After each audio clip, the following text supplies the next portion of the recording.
औज़ुबिल्लाहि मिनश्शैतानिर्रजीम बिस्मिल्लाहिर्रहमानिर्रहीम। वही अल्लाह जो कि बेनियाज है, जो किसी का ना बाप है ना किसी का बेटा, उसका कोई हमसर सानी नहीं है। कुल हुवल्लाहु अहद, कहो कि वो अल्लाह एक है। पाकिस्तानी माशरे में, हमारे समाज में जिस तरीके से इंसाफ के साथ खिलवाड़ किया जाता है और जिस तरीके से मिसकैरेज ऑफ जस्टिस जो है उसमें उतना ही हिस्सा हुकूमत का है, एग्जेक्टिव का है, पुलिस का है और उससे कहीं ज़्यादा हिस्सा जो है वो अदलिया का है। इंसाफ के जो स्टेक होल्डर्स हैं उनमें मेनली जो है वो एक तो साइल होता है, वकील होता है, जज होते हैं और पुलिस, प्रोसिक्यूशन का डिपार्टमेंट। हमारे यहाँ ये अलमिया रहा है कि आम आदमी जो है, जिसे हम गरीब आदमी कहते हैं, उसकी इंसाफ तक रसाई जो है वो बड़ी मुश्किल से होती है। आज हम बात करेंगे मौज़ाना तौर पर फांसी से बचने वाले एक नौजवान की। आइए उसके हवाले से बात करते हैं। उसका नाम इकबाल रांझा है और वो मंडी बहावलदीन, ज़िला मंडी बहावलदीन के एक गांव मियांवाल का रहने वाला है। उसका कहना था, मेरा इस कत्ल से कोई ताल्लुक नहीं था। ज़मीन हथियाने के लिए बरादरी के लोगों ने इल्ज़ाम लगाया। घर के हालात भी इतने ख़राब थे कि कोई भी कुछ कर ना पाया। बमुश्किल केस की पैरवी होती रही और आखिर फांसी की सजा दे दी गई। 22 वर्ष पहले इस नौजवान को कत्ल के इल्जाम में फांसी की सजा सुनाई गई थी। मोहम्मद इकबाल रांझा का केस कोई नया नहीं बल्कि बहुत पुराना है। अगर आपको याद हो तो 2016 में भी सोशल मीडिया और दीगर न्यूज़ मीडिया पर इस केस की बाज़ गश्त काफ़ी अरसा तक गूंजती रही थी। 2016 में इकबाल को फांसी दिए जाने का परवाना जारी हुआ और इस पर फांसी के खिलाफ समाजी व कानूनी हकूक़ की तंजीमों ने आवाज़ उठाई कि इकबाल जब कत्ल के इल्ज़ाम में गिरफ्तार हुआ उस वक़्त वो नाबालिग था, इसे फांसी नहीं दी जा सकती थी। इकबाल को फांसी से बचाने और रिहाई दिलवाने में एक ह्यूमन राइट्स की ऑर्गेनाइजेशन ने बड़ा वाइटल रोल प्ले किया। मोहम्मद इकबाल को पुलिस ने 1998 में हिरासत में लिया था। इस वक्त मंडी बहावलदीन में 5 लोगों ने एक वैन को लूटने की कोशिश की थी। वैन वाले ने मज़ाहमत की तो किसी ने गोली चलाई जिससे एक शख्स हलाक हो गया था। इस केस में 5 अफराद पुलिस ने पकड़े जिनमें मोहम्मद इकबाल रांझा भी शामिल था। जबकि इन 5 में इकबाल को मिलाकर 3 मुल्ज़मान नाबालिग थे। 4 मुल्ज़मान को 10 साल की कैद सुनाई गई, जबकि मोहम्मद इकबाल वह था जिन्हें 1999 में यानी 1999 में सजाए मौत सुनाई गई। साल 2000 में जुवेनाइल सिस्टम ऑर्डिनेंस 2000 आया जिसके तहत नाबालगान जो थे, नाबालिग मुल्ज़मान थे, उनको मौत की सज़ा नहीं सुनाई जा सकती थी। ये नया कानून नाफज किया गया 2000 में। जबकि 2001 में 2001 में एक सदारती नोटिफिकेशन भी जारी हुआ जिसके तहत जिन नाबालिग मुल्जमान को सजाए मौत जुवेनाइल जस्टिस सिस्टम ऑर्डिनेंस 2000 से पहले सुनाई गई थी, उन्हें भी एग्जम्पशन दी गई, उन्हें भी छूट दे दी गई थी। इसके बाद 2003 में होम डिपार्टमेंट पंजाब ने लाहौर हाई कोर्ट को एक खत लिखा जिसमें इस ऑर्डिनेंस को मद्देनजर रखते हुए नाबालिग कैदियों की एक फहरिस्त तैयार करके भेजी थी जिसमें मोहम्मद इकबाल का नाम भी शामिल था। दूसरी जानब 2004 में इस केस के मुद्दई ने इकबाल को माफ भी कर दिया।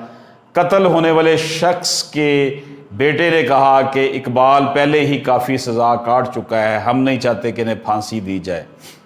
मगर यह माफ़ी इसलिए नहीं हो सकी क्योंकि इकबाल पर आयद जो दफ़ात थी, सेक्शन थे, उसमें कुछ ऐसी दफ़ात थी जो कंपाउंडेबल नहीं थी, जिन पे कंप्रोमाइज़ नहीं हो सकता था, जो नाकाबिले माफ़ी थी। 2016 में इकबाल की फांसी का आर्डर जारी हुआ जिसकी इतला पर ह्यूमन राइट्स के नौजवानों ने ये केस जो है टेक ओवर किया। इकबाल के नाबालिग होने का तिब्बी टेस्ट उनको सजाए मौत सुनाने के वक्त ही हुआ था जिसमें यह साबित हुआ था कि वो नाबालिग है। दरअसल ये जो कुछ भी हो रहा था, हुकूमत ये मामला हाई कोर्ट पर डाल रही थी। हालांकि ये पंजाब हुकूमत की स्वाबदीद थी कि जब सदारती नोटिफिकेशन आ गया तो ये बात हाई कोर्ट में जानी नहीं चाहिए थी। हुकूमत खुद इकबाल को छूट दे सकती थी। ये केस हाई कोर्ट में चलता रहा और फिर 2020 फरवरी में आखिरी समाअत हुई जिसके बाद शॉर्ट ऑर्डर 13 मार्च को आया और तफसीली फैसला 9 जून को जारी हुआ। इस फैसले के तहत इकबाल को सजाए मौत को उसकी उम्र कैद में तब्दील कर दिया गया था। इस मरहले के बाद इकबाल की रिहाई के लिए कार्रवाई शुरू हुई।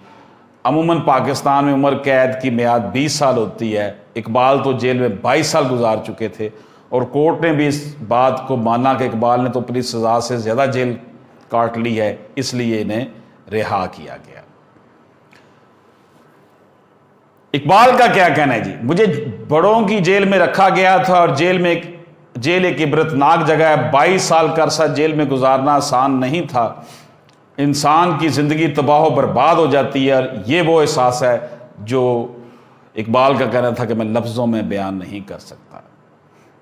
इकबाल का कहना था यहाँ हर किस्म के लोग आते हैं जिनमें कुछ बेगुनाह भी होते हैं और कुछ ख़तरनाक भी। पुराने कैदी जो बड़ी उम्रों के होते हैं वो छोटी उम्र के कैदियों को तंग करते हैं, इनके साथ हर किस्म का बुरा सलूक करते हैं जिनमें जिनसी ज़्यादती भी शामिल है।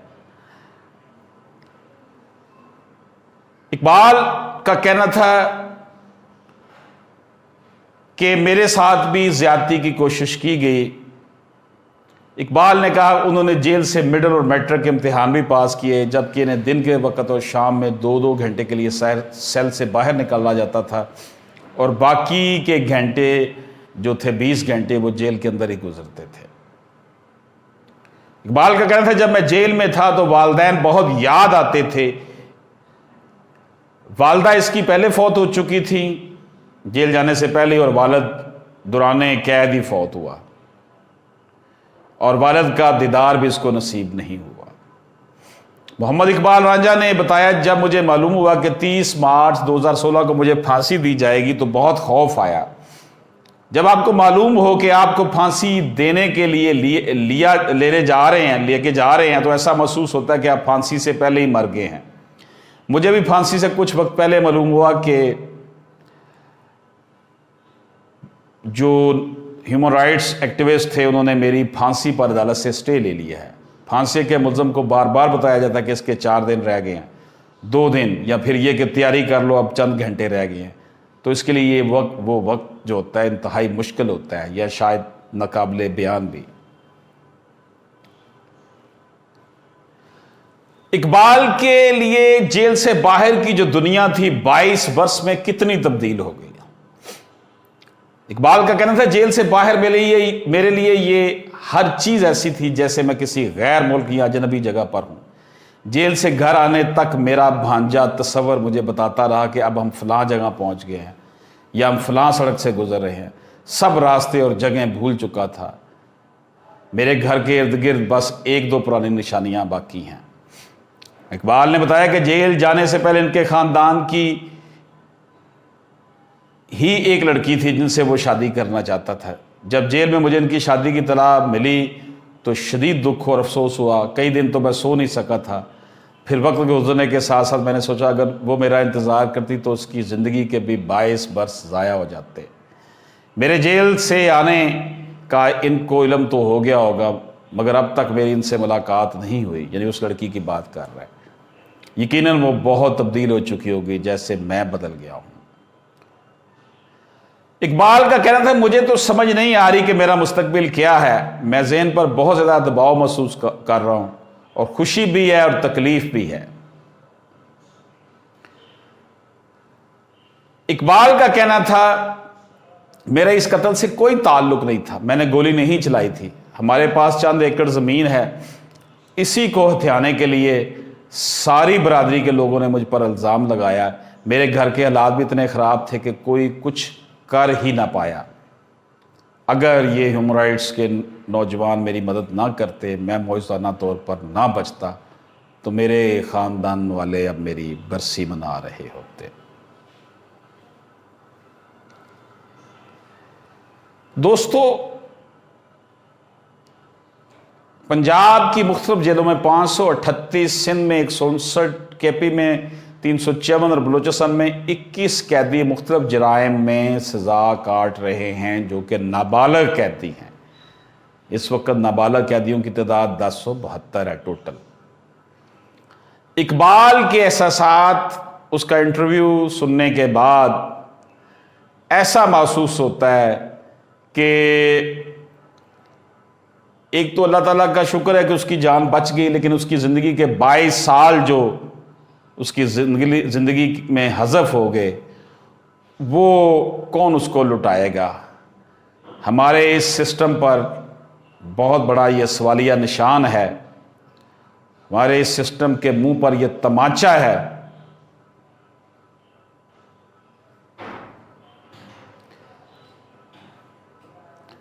बेचारा इकबाल जेल के अंदर ही जवान हुआ, उम्र का दरमियानी हिस्सा भी आ गया। उसका कहना था मुझे तो ऐसा लगता है कि पाकिस्तान में कोई तहफ़्फ़ुज़ नहीं। दोस्तों,